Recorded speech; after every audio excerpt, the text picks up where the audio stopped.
How's everybody doing? I hope everybody's doing good. I'm just in the process of listing a bunch of stuff to, not listing, but revamping a bunch of listings I have on eBay. So let me turn off this thumbnail here, and I figured why not talk through my processes. So I have a few general things I might be talking about here, like this. Packing things. I got, you can see the fleet element there. Shout outs to Commonwealth Picker. I still have my one of my fleet guys right here. Obviously, yes, in order to keep everything moving, I do have that listed on eBay right now for sale. I got that from Kevin at Commonwealth Picker. Just one of the few things that I've purchased from fellow YouTubers. To show they really be I don't have it in front of me right now. There it is. I got my resizing tool, which I got from Lonnie at Shed Flips, which is my go-to knife whenever I have to resize a box, because it's what I got. And I figured if I'm gonna get one, might as well support one of the other creators who has been kind enough to share his information with the world on YouTube. And I figured why not do something similar to that.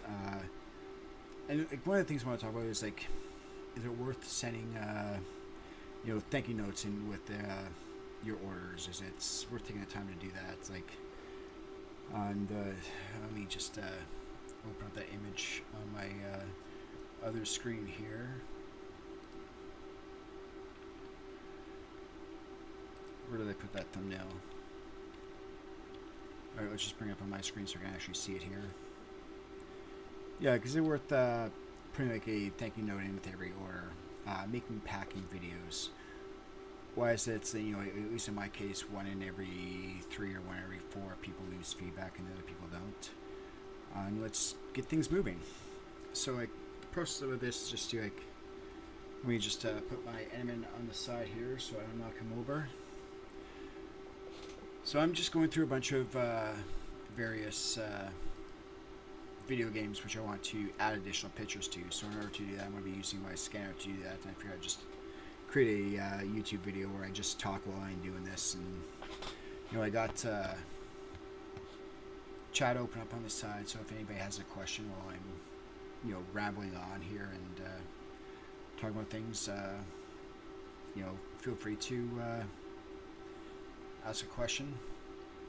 Grease going, and I'm really asking, is it worth leaving feedback? I currently have 3 neutral feedback and 209 positive for the last 30 days, with a total of 1,473 positive feedback, and that's with 3,900 some odd items sold.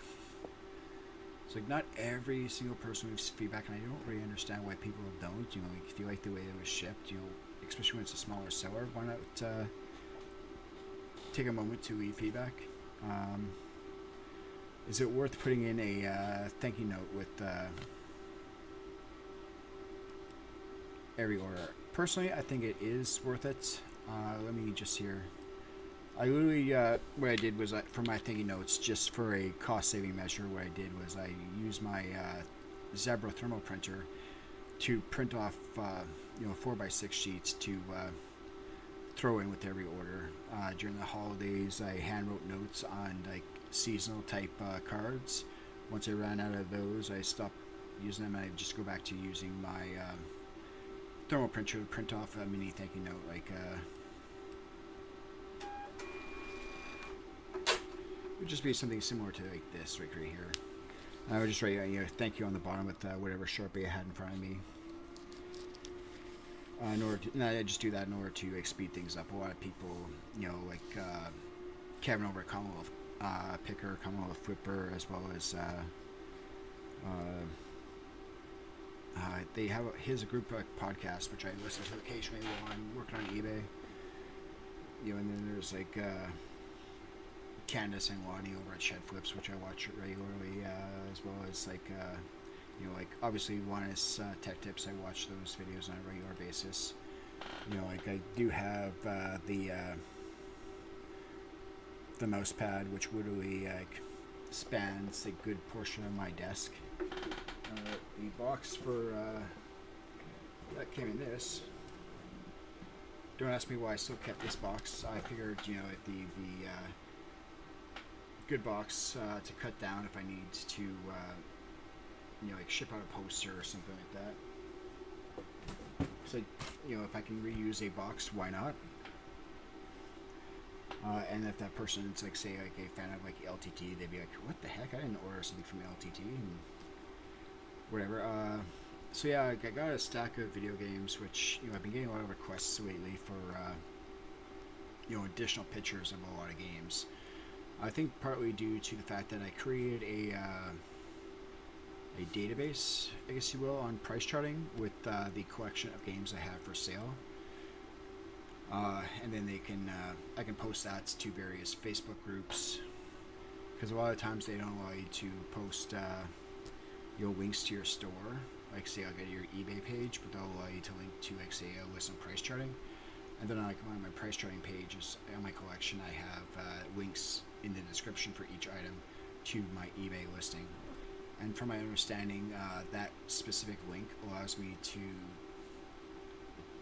makes it so that I don't have to necessarily pay eBay fees when I sell that item, because it's a direct referral from me to that direct item, to my understanding. Right, let's just go to CL feedback. Yeah, when you go to my feedback here, you know, you do support. You know, it might not be a huge, or like, you know, this guy right here, I did get from Harry Tornado. It's going to be a you know, a sticker from, like, I think it was like Toy Soldiers or Small Soldiers. You know, I remember watching that movie when I was a kid, so I figured, you know, I'll get that. You know, like, I know it's not a huge sale, and like after like eBay fees and like shipping costs, like, you know, Harry would probably make a $1 off the item, if that, depending what he actually paid for the item, plus the cost of like packing materials. But, you know, like, when I kind of like to support my other YouTuber friend, people that have also shared their information. So yeah, let's go through my process here. It's like generally what I would do when I'm at least listing video games. You know, I'll just get my eBay page off here, and I'll just go to price charting. Okay, now the reason why I'm wearing headphones is because I want to listen to music while I do this. So like, I should be the only one hearing this music if all goes well, so that I don't get any copyright strikes or whatever on YouTube. So like, I'm literally just using Spotify, going to the rock mix, and like, before I started doing this video, this song came on. Welcome to the Black Parade, My Chemical Romance, and like, when I heard that song, it reminded me of watching the new Clerks 3 movie, which I personally did enjoy. Yeah, there was a lot of like old jokes being repeated and a bunch of like, you know, metaverse stuff. But, you know, like, if you go to like a say like a watch like a Deadpool movie, like Deadpool also has lots of third wall breaks and stuff like that, so you expect that type of humor from like Deadpool. And it's like, why not expect the same thing from Kevin Smith? He's done it for years. You know, there's always been nods and references to like, you know, like, who would actually watch this, and they turned to the camera and pointed, and they just grinned. But anyway, this song reminded me of seeing Clerks, and it was a great song. But anyway, let's get back to what I was talking about in this video. But yeah, it's like, I think it's worthwhile putting thank you notes in, because a lot of feedback I've received, which if you go to my eBay page, you can see all my feedback. A lot of people say, you know, thank you for the card, thank you for the notes, stuff like that. And I mean, it's like, it means the world to me when people actually read the notes that I send out, because it really does. Your support really does help me as an individual. During COVID, it's been very hard for me to go outside and be more social per se. So it's like, you know, between the anxiety and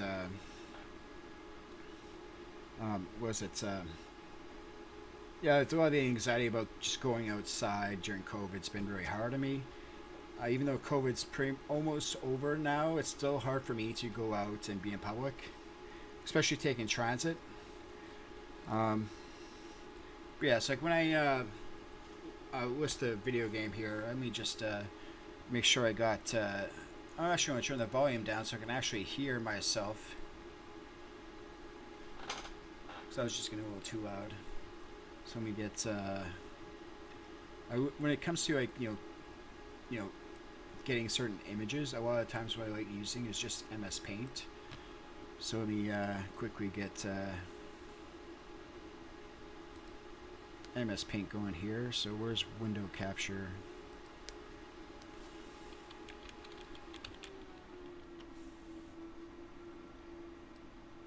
Alright, so there's MS Paint. You can see the little eBay logo, which I cropped down to actually fit it lower down below, next to the URL to my eBay store. So what I literally just do is, alright, so window capture isn't capturing everything, so can't do that. Let's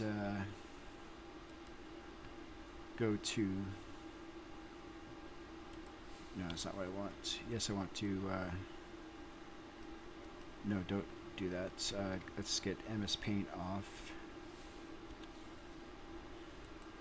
Now let's go to, screen capture.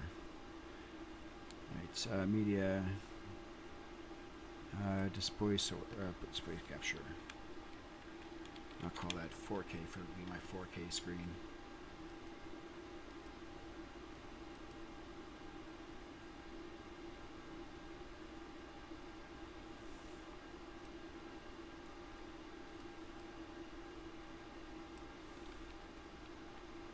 So that's, doing this all live, that's not much fun. Okay, so as long as I don't move,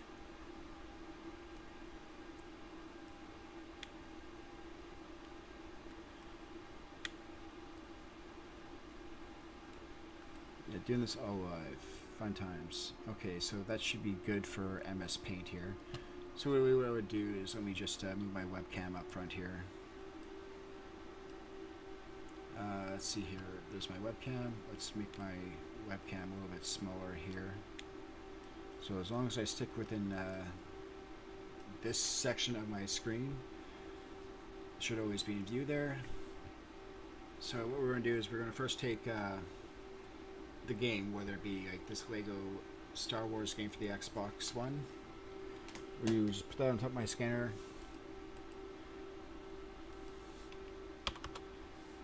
Scan that image. Sorry, it's not an LTT store water bottle. I do have the mouse pad though. There's my LTT mouse pad. Alright, so what I would do is like once I scan the front here, and just crop the image down, save it somewhere on my computer, which is going to be, in this case, my documents folder. And this is a Xbox One, so I need to create a new folder. And now I need to know the name of this location. So I'm going to put this in box ISMB 28. And create a new folder for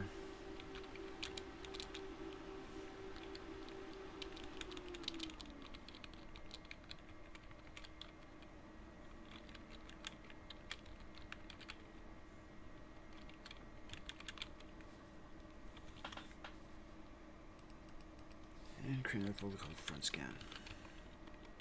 Now, like, a lot of the case these games I'm going to be doing have already been tested, and that'd be through like, you know, whether it be installing the game on my Xbox One, or you know, like using a program like MCMon on a PlayStation 3, which would allow me to create disk images for like PlayStation 1, 2, and 3 games, to use in like clean rip on the Nintendo Wii or Wii U respectively, to do like Wii, Wii U, and GameCube games. You know, like Xbox One games, like the original Xbox, you know, that'd be done on a modified Xbox running the executor dash, and using a program to rip the disk image to the hard drive. Now, it's like when I do this, it's like I'm not doing it to keep a permanent copy of whether it be a movie or a DVD or a video game. I'm doing it to ensure that the quality of the item I'm actually actually shipping out is fully operational with no issues, and that, you know, my experience should be similar to what the customer receives when it comes to watching the video or to you know, play the game on their console. My consoles, you know, they're soft modded for the most parts, and when I do need to, I can replace the laser on my personal equipment. I don't offer repair services for other machines. I only repair my own machines, and that's simply because it's like I don't want the liability of fixing somebody else's machine. I want to do my own machine. That way, if I damage my machine when I replace the laser or replace a hard drive or something like that, that's on me. That's my own equipment. I don't mind doing that, but I don't want the responsibility of doing that to somebody else's machine. So anyway, we got the image for the first part. We saved it. What I would then do is like just flip the case over on my scanner, which is literally like right there. So I'm just using the flatbed scanner on my Brother laser printer to get these images here. So we're just going to scan the back, and it's like after I'm done testing the games, like say it's like, you know, Gears of War, what I do is I take the disc and I put it into a paper sleeve. That way it allows me to, you know, keep it better protected when I'm shipping it. It's not being, doesn't have a chance of being knocked loose from its holder there and being scratched during shipping. So that's why I always put a lot of the discs into paper sleeves. That being said, I do have a JFJ Easy Pro, which does allow me to clean up the back of the discs to make them look nice and shiny and clean. You know, with results varying between disc. Alright, again, like here's the disc for the Lego Force Awakens video game. You know, like some discs do have, you know, inserts, some don't. If it has a manual, I'll say it has a manual. But a lot of times it's like, if there is a promotional code insert in the box, it has most likely already been used. So like I don't mention no codes at all, just because, you know, if the code's been used, it's been used. If it hasn't been used, then hey, you just got free promotional material for that game that you just bought from me. Alright, so what we need to do is we need to scan the disc. So what I'm going to do is I'm going to put the front of this case right next to the disc. That way when I go to scan it,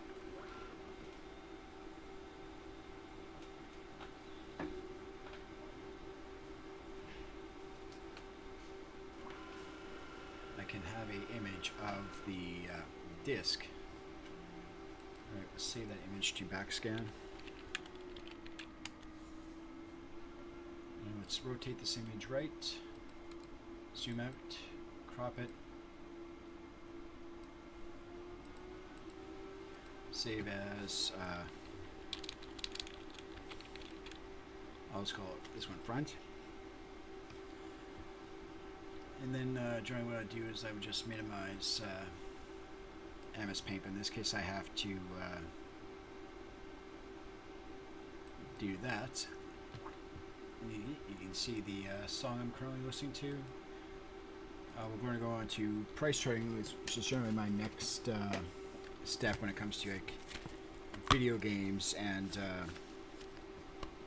you know, comic books that sell on eBay. So what we need to do is alright,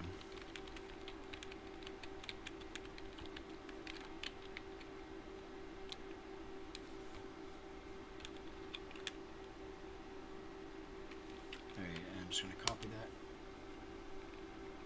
Alright, we're going to go down to sort filter, console, Xbox One. Alright, so we can see there's two copies of this. The deluxe edition has the minifigure or a cardboard box. But this particular one does not include the minifigure, so I'm just going to use the first one in this case, and what I'm going to do is I'm going to go to collection with details, choose custom images, and if I go to, where did Xbox One go? There it is. I can start adding those images which I just took to the database I have on price charting. Now you can say item in box, because there is no manual with this game. Again, there was just the disc and the those little inserts that you saw. But I don't mention the inserts because they have codes on them, and codes on a used game could have been already redeemed. So like I just include these sheets of paper, and if the code hasn't been used, you're able to use it. Hey, lucky you. If it's already been used, it's already been used. Let's see, normal wear. Generally down in here in the item description is where I would add the link to my eBay page. So what I'm going to do now is I'm going to go to my eBay store, and what I'm going to do is I'm going to search for, no, I need to go to sell.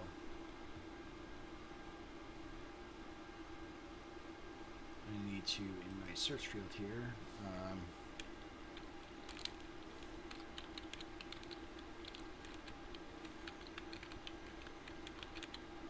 search for Star Wars Force Awakens. There's the video game, which I currently already have listed. And you can see that my images for the eBay listing, as well as the images I just took, are going to be different. So what I'm going to do is I'm going to select all those images. And what I generally do too is, if I go to this, I include a image that says, you know, feel free to ask for additional pictures. But on my price charting list, I also include the links photo I have, as well as another image that says, you know, feel free to request additional pictures, and the thanks for your support image. Once I go back to that page here, okay, so the images have been uploaded. What I'm going to do now is move that new image I put there. Second image will be like your reminder to feel free to ask for additional pictures, and the thank you for your support image I'll put in the very bottom. I want to relocate this item to ISMB 28. Essentially, it just means ISMB is just a shorthand for me to remember where this specific item is. In this case, it's going to be in a media box. So, right, what I want to do is I want to go to price charting. I'm just going to hit add item for now, and see this game has a price for $7.27. So what I'm going to go to is my eBay page. Price at $8. One thing I put in with my pricing is, you know, I pretty much round it up to the next number, and then once I add all these items to this box and put this box away, I'm going to be coming back to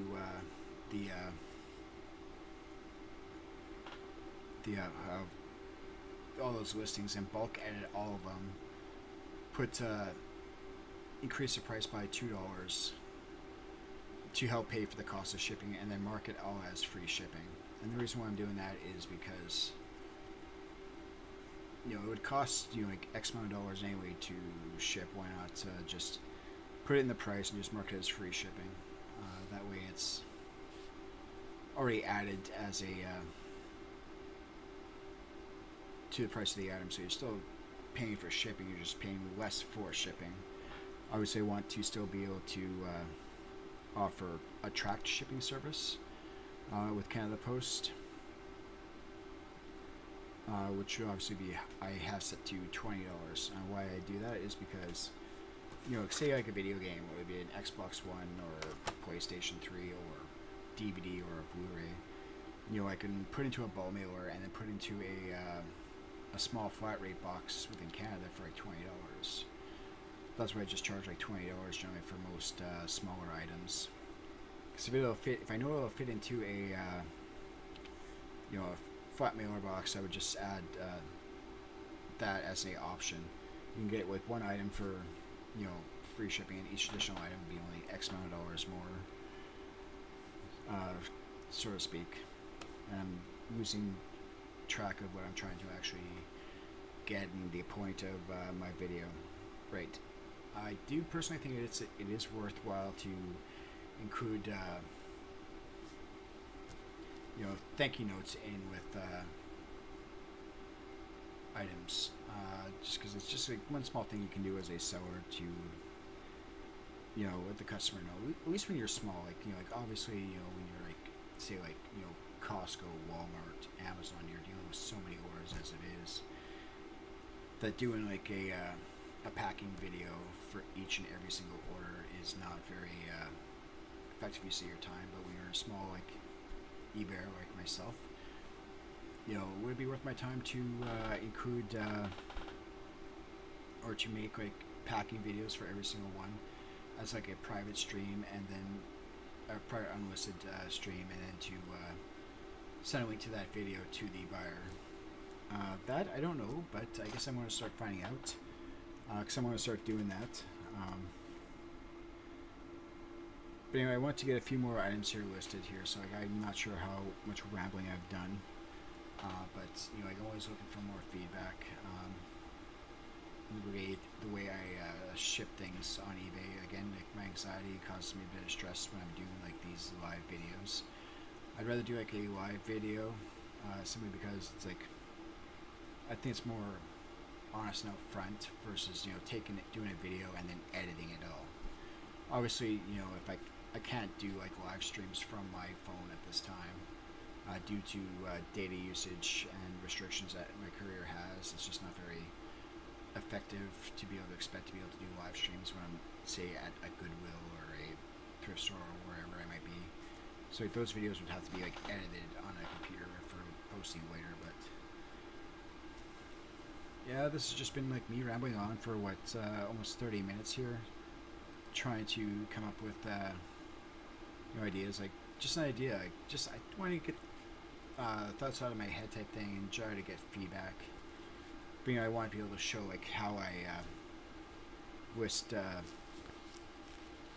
and find prices for the various video games, whatnot. So again, the price on eBay is going to be different than the price that you see on, say, Price Charting, and the simple reason for that is because like eBay charges a fee on not only the like eBay's final value fee includes like the cost of the item, the amount of tax they even take a portion of. There's the transaction fee of like 30 cents plus 30 cents plus 2.5%, I think it is, or 2.9%, something like that. And like eBay alone takes like 15-20% or whatever it is as a commission off that entire total. So like even the cost of shipping, eBay gets a portion of, and you're actually losing like a small amount for the actual shipping label when you have to purchase them. And that's just trying to explain like why I charge what I charge for various items. I have to try to like account for various eBay fees, and that's like eBay fees or whatnot fees or like Amazon fees. When you're selling anything online, a lot of times the platform you're using will charge a commission for the actual item plus a fee to actually create the shipping label, and you still have to account for like your bubble mailers, your boxes, your shipping labels, all that stuff. Free shipping is never free. There's always a cost involved. So like like when I do ship out via Canada Post letter mail, I've had huge success with Canada Post letter mail. Very few times has somebody come back to actually say they didn't get their item, and when they do that, they're either full of crap. But the thing I want people to remember too is like when you do that to a small independent reseller, not only is it dishonest, but you're just costing that small person like myself the cost of the item, the cost of the packing materials, and the cost of shipping. And it does hurt. During the holidays, there were a few people that quit and they never got their item. And I'm like, there's a reason why I have like track shipping. If you don't want to trust Canada Post letter mail, oversized letter mail to actually receive your item, pay for the track shipping. Like it's not that hard. I know Canada Post charges a lot to ship. Like when certain items on my eBay store, it's like I use the eBay calculated shipping, where it's like I take the item, I put in like an estimated shipping box dimensions, and then I use like my Dymo scale to actually get an estimated shipping weight. Like what Canada Post charges to ship is out of my control. I have no control over what they charge. And again, like eBay takes their commission as well from the actual cost of a shipping label, which I'm like, okay, am I really saving anything on eBay when I use eBay to create the shipping label, or is it just cheaper to go to Canada Post? You can get like I think they call it a Venture One card or something like that. It used to be called Venture One, where you can get a discounted shipping rate, but then it's also time versus convenience of doing that. Do I take these packages, get on the bus, and then go down to Canada Post to pay for shipping there? Or is it easier, more convenience, and more cost effective to just buy the label from eBay and then put the item into the red box in your area? So it's like, I don't know. I'm going to start creating like thank you videos to that I can send, that will be unlisted, that I'll be sending to the potential buyers, depending on how many orders I get, type thing, or may not get one, obviously. But once I factor in the time I actually have to take to actually do all those videos, so it's anyway, I'm going to stop this now so I can get back to listing and updating the photos on so many more of these video games, get them all repriced, and then I can make sure there's no other video games I have to rephotograph. So I'm probably doing this because I also want to be able to do, put everything into new locations where it's like I can confirm, okay, went through all 5,300 some of my listings. If it's listed using this SKU or this SKU variation, then it's in my inventory. If it doesn't have that specific SKU, then I have to remove it. I want to do that just so I can start moving more stuff to the storage locker versus trying to store things in my small apartment. Anyway, this is all in efforts to get things moving. So hopefully my admin can help me with that. Thanks again to Kevin over at Commonwealth Flipper, as well as Commonwealth Thicker, and was it Trash to eBay, I think it is, or something like that. I can't remember the name of it offhand. We got Wani and Candace over at Shed Flips. They were checking out, as well as Commonwealth Picker. You got Phoenix Resale, which doesn't really talk a lot about the actual packing efforts. There's so many other YouTubers I follow. Feel free to check out my profile to see who I follow. Anyway, thanks for watching. I'm going to call this a stream so I can actually get some more work done without being too boring. Again, it's just trying to get things moving on my eBay page by repricing a lot of the things, potentially showing more of like how I actually store the items once I'm done listing them. And I want to be able to try to evolve this channel a little bit more and try to find my own unique way of presenting things, and hopefully it's information that people find useful. But in order to be able to start monetizing this channel, I need to be people to like, share, and subscribe. So by all means, feel free to help me out by following me. Whenever I do videos, most of the time they'll probably just be random live streams. So it's like, okay, I just want to talk about something, I'll create a video. A lot of times I will just be trying to get as much done as I can every day, which is a lot. So try finding time to actually do these videos. Is I find like I could be probably listing various things while I'm doing this a little bit more, but I just wanted to give a quick example of like how I list certain things. Like I'll scan the items a lot of times, or I'll use the small little photo booth I have on just on the other side over here. Yeah, my photo booth is just on that side over there. This is so weird. This camera view is reversed. It's like I'm pointing to a wall, but my photo booth is just on. Yeah, my photo booth is like right over there. So it's like having a reverse camera is a little weird. Anyway, I really should just stop blabbling on, but at least this is this type of video you'll probably start to expect from me. But let me down in the comments down below what you want me to actually talk about and give my thoughts about. Again, and thanks for everybody that likes, shares, and subscribes. I think these videos could be a good way for me to help deal with the anxiety of actually being in public by creating public videos. So anyway, yeah, so I keep saying I should stop saying like thanks for all your support, because that's like a cue for people to stop watching. But anyway, I want to end this now.